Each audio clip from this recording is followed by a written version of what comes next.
Questions européennes, menaces terroristes et foie gras. On va parler de tous ces sujets avec notre invitée Elisabeth Morin-Chartier, députée européenne, les Républicains affiliés au groupe Parti populaire européen. Bonsoir madame. Vous rentrez de session plénière à Strasbourg. On commence par mettre le nez dans nos assiettes avec cette visite très médiatique de Pamela Anderson cette semaine à l'Assemblée nationale.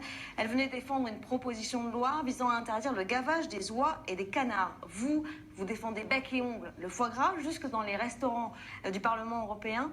Pourtant, les Français, ils sont sensibles à la souffrance animale. La défense du foie gras est un sujet extrêmement important.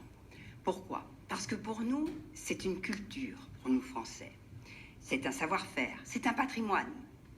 Mais par-dessus tout, c'est une filière économique extrêmement importante. Alors Pamela Anderson... Ça vous a énervé? Ça m'a beaucoup énervé.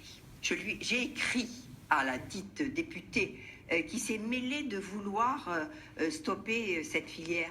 Parce que Pamela Anderson ne se rend pas compte que derrière cette activité économique, il y a des emplois, il y a des familles. Et en plus, cette filière doit faire face à un énorme danger actuellement.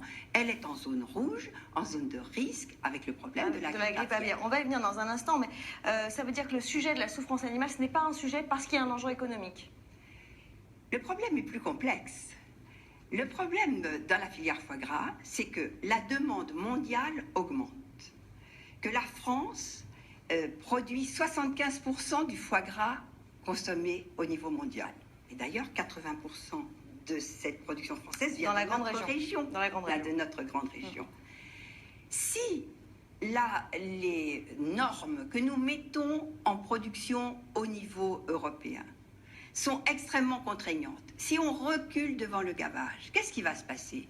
Comme la demande est extrêmement importante dans le sud-est asiatique, d'autres vont le faire, et particulièrement nos amis les Chinois. Et là, je ne suis pas sûre que Pamela Anderson et les autres aient autant de garanties sur les normes de production, sur la qualité du produit, mais aussi sur la sécurité des consommateurs. En tant que présidente de l'European Union of Women, vous condamnez quand même les propos sexistes dont elle a été victime, Pamela Anderson? Écoutez, je condamne d'abord, en tant que femme politique, ma collègue députée française à l'Assemblée nationale qui a appelé Pamela Anderson.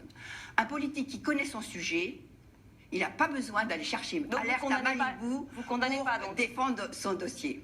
On a cherché Pamela Anderson est bien plus grave que ça.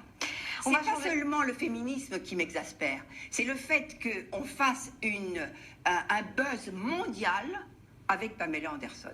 On va changer de sujet si vous voulez bien. L'Union européenne, sommée par la France de l'aider à lutter contre la menace terroriste, l'état d'urgence sera sans doute prolongé. On le sait, les attentats du 13 novembre, ils ont été préparés depuis la Belgique. Est-ce que l'Europe est capable aujourd'hui de protéger ses citoyens? L'Europe met tout en œuvre pour accélérer la protection des citoyens. Qu'est-ce qu'il faut faire pour, devant la démarche, devant le terrorisme, protéger? D'abord, la première chose, développer le renseignement européen. Quand vous pensez qu'aujourd'hui, les services de renseignement sont des renseignements nationaux et ne communiquent pas entre eux sur le plan informatique. Vous pourriez avoir une base globale qui permette tout de suite de donner ces renseignements au niveau. Deuxième point, les passagers aériens sont enregistrés, mais c'est confidentiel pour les compagnies aériennes.